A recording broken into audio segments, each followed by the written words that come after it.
Senator Palpatine. Ah, Anakin. Glad you can make it. Leave us. What? What? Why did your voice change?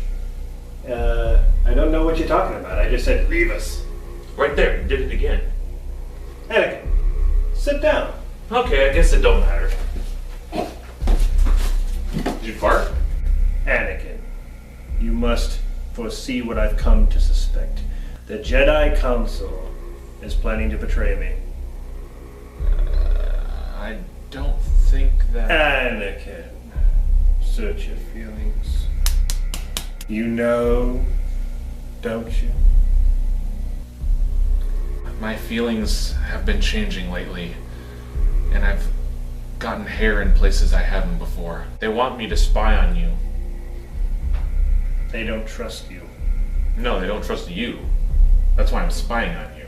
I have to admit, my confidence has been shaken in the Jedi. Why? They did something, didn't they?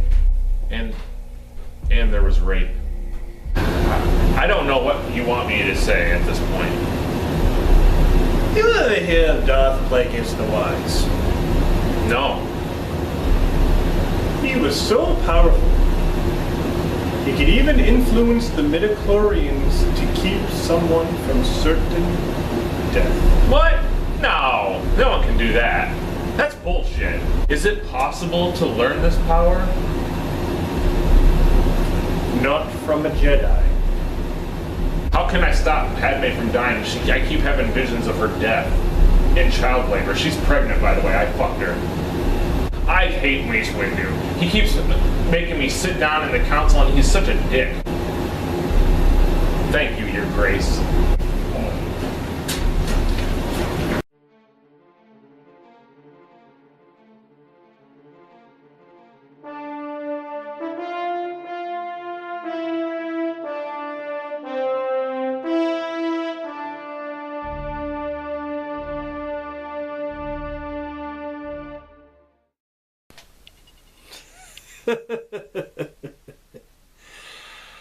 I have waited a long time for this moment, my little green friend. What's up, guys? It is Rob from Movie Review Time, and I am back with another movie review. Continuing on with my Star Wars movie series marathon. Today we are going to tackle Star Wars Episode 3, Revenge of the Sith. Now, this is the film that people were waiting for. Certainly what I was waiting for. Because when it comes to the prequel trilogy, it is essentially the story of Anakin going from being a kid to a Padawan learner to a misunderstood Jedi who turns to the dark side. And the struggle with that character over those, over the 3 films is fantastic. It's a fantastic piece of storytelling. And essentially it is his films. It is his story arc. Came out in 2005, and I remember the hype for this film was even more great because people knew this was the last one before we get to New Hope. I mean, there might be some stories in between there, but this was it. This is where the rubber meets the road. This is where we get to see Darth Vader rise. And that's what everyone's waiting for. Like I said, it was just, God, it was so cool. They started releasing toys and stuff like Darth Vader figure, and they even had some behind the scenes featurettes that actually came out before the movie was released. They were marketing this movie everywhere. It was written and directed by George Lucas, of course, who actually began writing. He began writing the script before the production of Attack of the Clones ended. But George had the outline of how this was all going to go from the very beginning. You just got to fill in the little gaps along the way. you know, the love story, the little origin of Anakin Skywalker, which, you know, was just touched on a little bit in Phantom Menace.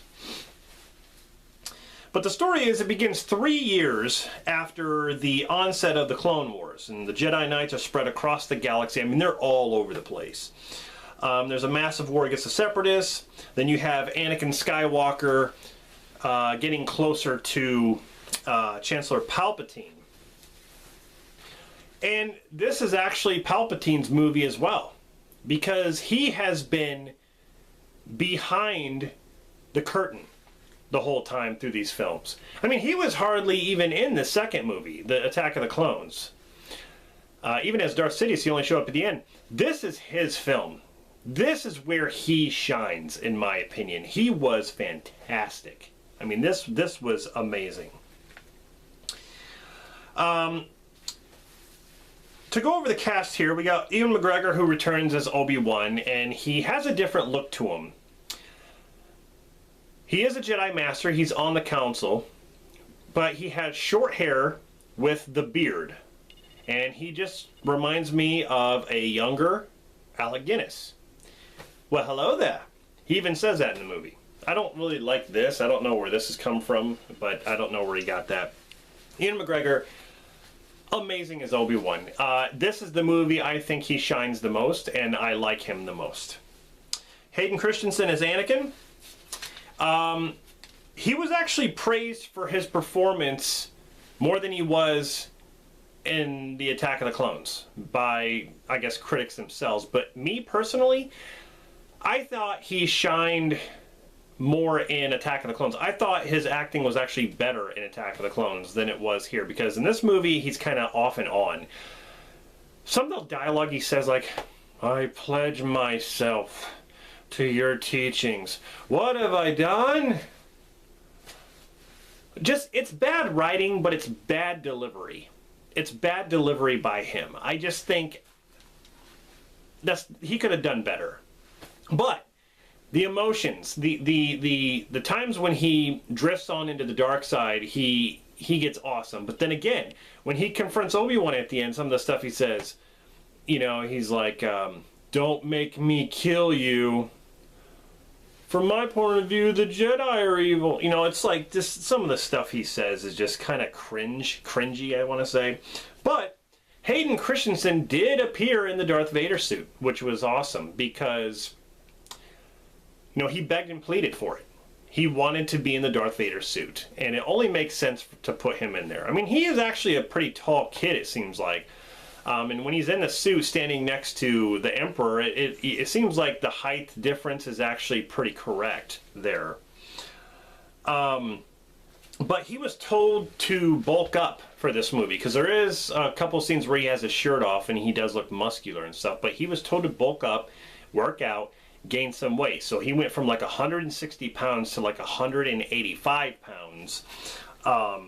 And you can tell that too. I mean, you could tell he's just a little bit older, plus, you know, he did get ripped a little bit. Natalie Portman is Padme, who is, of course, Anakin's wife now, because at the end of episode 2, you see them getting married, and she's pregnant in this one.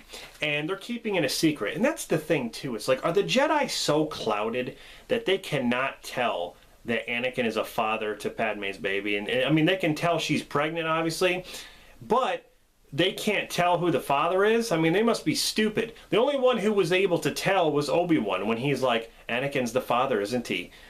I mean, he was the only one able to tell.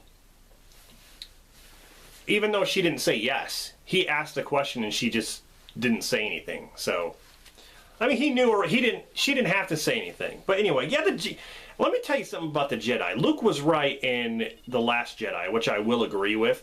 The Jedi were clueless. They were dumb. You know, they sit up on their throne and they think they're all badass, but they really got outplayed. They got bitch slapped, okay? The Emperor basically bent them over and spanked each of their asses. That's what he did. He spanked them. Ian McDiarmid plays the Supreme Chancellor Palpatine, as well as Darth Sidious.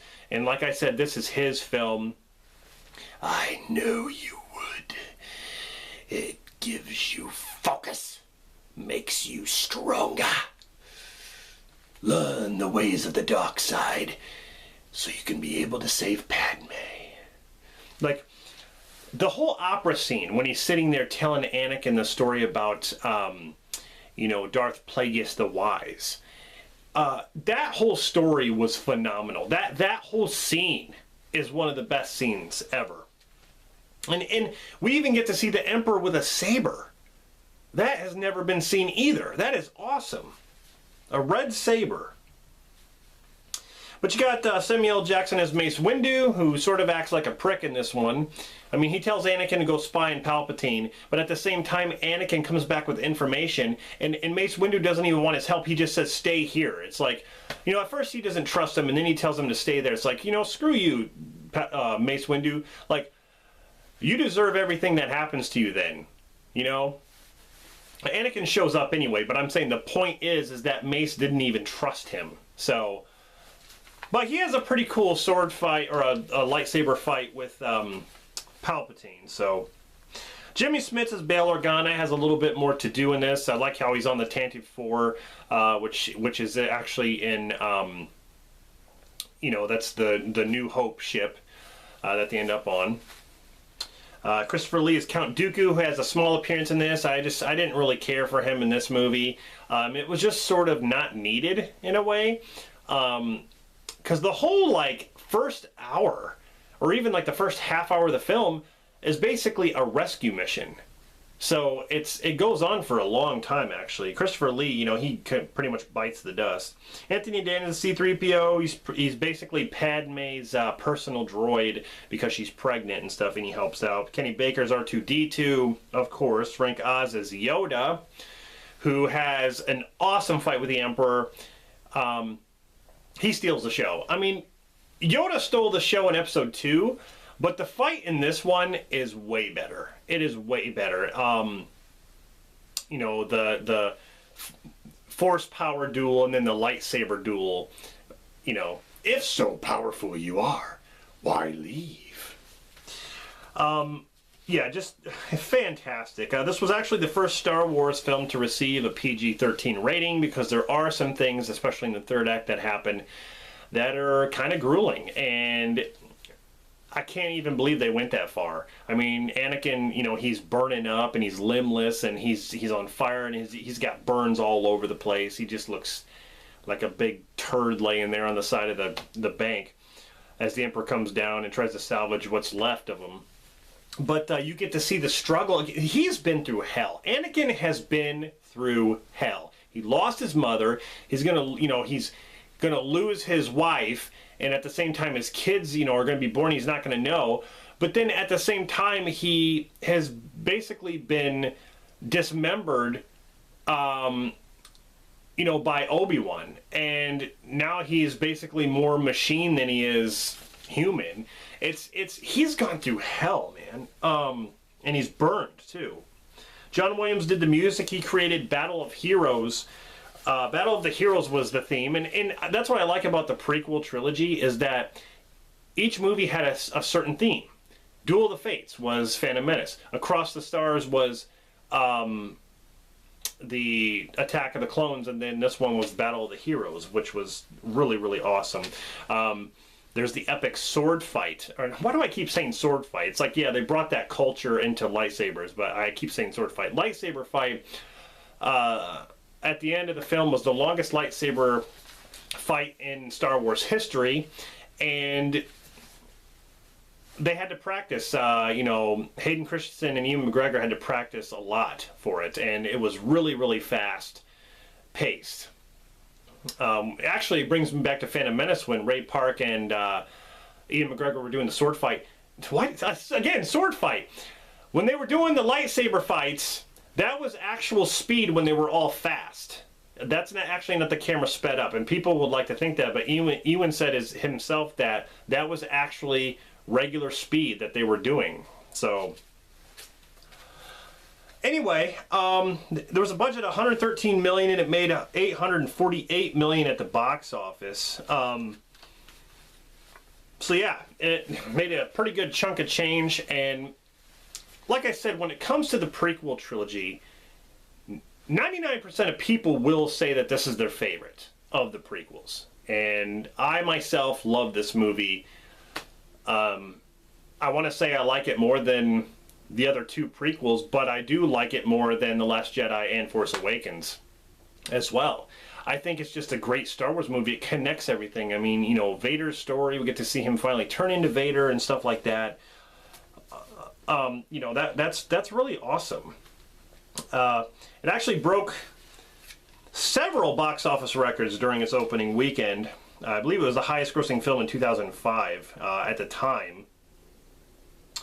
But, you know, like I said from the beginning, George Lucas had the outline of this movie. It was already set. He knew how it was going to end. He knew how he wanted it to end. So many Easter eggs and things. I mean, you have the Millennium Falcon Easter egg in this when they're at the spaceport. And, you know, it's a very quick shot. It's very quick. Some things I didn't like. I didn't like General Grievous. I thought he was kind of a dumb character. Obi-Wan pretty much spanked his ass. No matter how many lightsabers he had, he still beat him, which shows how good Obi-Wan is. I didn't care for General Grievous at all. I didn't like his coughing. It's like, you know, take a Hall's cough drop or something. Just stop doing that. I prefer Count Dooku over him. But anyway, it was the Emperor's movie. We still didn't get to see some of the other Jedi, as far as we didn't get to maybe learn about them a little bit more before they were all killed off. You know, Plo Koon and Ki-Adi-Mundi. No mention of what happened to Yaddle. I'm sure that character's gone. But Order 66 basically, you know, once the Emperor basically shows himself, he orders the clone troopers to turn on the Jedi, kill all the Jedi off, and that's how he creates his galactic empire. And we all knew that was going to happen, because as soon as the clone troopers showed up in Attack of the Clones, we knew that that is what they used as stormtroopers in the beginning. I mean, it makes sense. You know, Palpatine had this plan from the beginning. You know, once he was caught, then it's like, you know, screw it. I'm just going to go out with a bang and just, you know, basically do that. But that was really, really cool. That's a good piece of storytelling there. I mean, it really shows you, you know, what they can do with certain characters, and then throw in a good plot twist. A good plot twist, so to say. But yeah, you know, Chewbacca and the Wookiees on the planet of Kashyyyk. And that was kind of cool to see, you know, the home planet there. And Yoda actually has good relations with them. Yoda actually fights a lot. He fights with Obi-Wan at the Jedi Temple and stuff. And, you know, when I was talking about PG-13, there's actually, you know, Anakin killing younglings. Even though it doesn't show it, it shows younglings dead.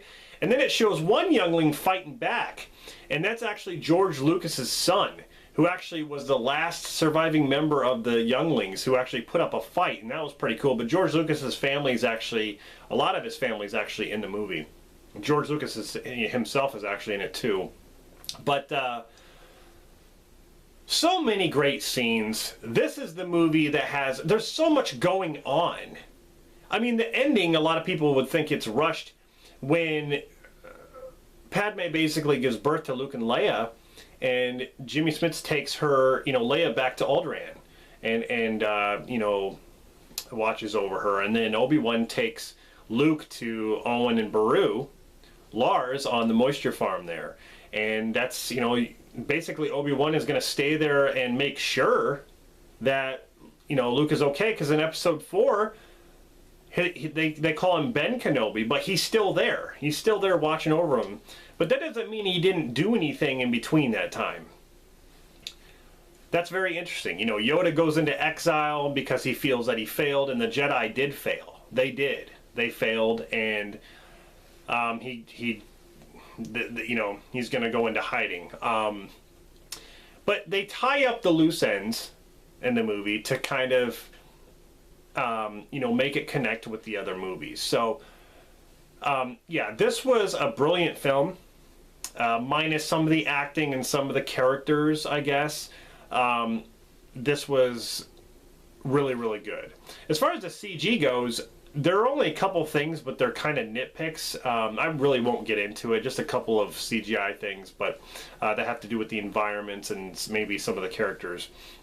But other than that, this movie's really good, and I definitely recommend if you haven't seen it, and I don't know why you haven't seen it, if you're a Star Wars fan, that is. But what did you guys think about Star Wars Episode 3, Revenge of the Sith? Is it your favorite of the prequels? Is it your favorite Star Wars movie out of all of them? Let me know in the comments. And I do thank you guys for sticking with me here. I know I haven't been putting these out as fast as I should be, because I'm probably going to see Rise of Skywalker first before I even finish all these. I just haven't had time lately to actually do them, but I'm trying to get them done, and then, Dan and I are filming skits. I hope you guys are enjoying the skits as well. Just something fun to do. So, anyway, thanks for watching this, and stay tuned for my next review, which is Star Wars Episode 4, A New Hope. Anakin, search your feelings. You're right. You're right. I didn't expect that at all. Oh my god. You were like Rain Man there.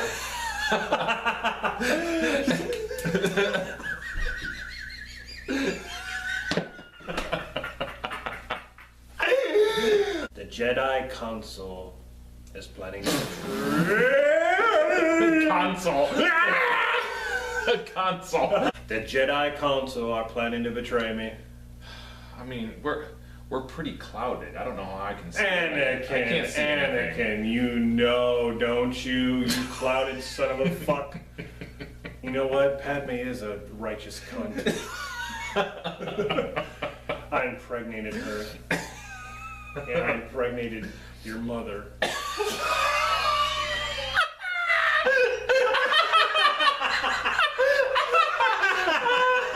Who's down there? Goonies. I have to admit, my confidence in them has been shaken. Why? They did something, didn't they? They raped you in the ass? He could even influence the midichlorians to keep someone from certain death. What? No one can do that. That's bullshit. You're a liar. The power to the dark side is one of many abilities some would consider unnatural. You're a Sith Lord? Yes! Whatever happened to Darth Plagueis? His apprentice killed him in his sleep. He could not save himself from death. Is it possible to learn this power? Not from a Jedi. I'm looking at you. What are you looking at? I'm looking at you. Your head. Your head. Leave us. Is it possible to learn this power from somebody else? Like, I know Darth Plagueis is dead, but how about someone else? Count Dooku. The Count? I didn't know he was still alive. He was thrown out of the Jedi Order. He doesn't trust you, does he? He doesn't. He assigned for you to spy on me, didn't he? He did. And he wouldn't make me a master even though I sit on the council. The Jedi are taking over! They did. You're one of the most gifted students I've ever met. Thank you, Your Grace. Just help me save Padme. She's such a hot ass. She's so tight. I can't live without that. Oh, God, I just think I'm aroused. Come, Anakin. I meant come. Come. Come. Ah!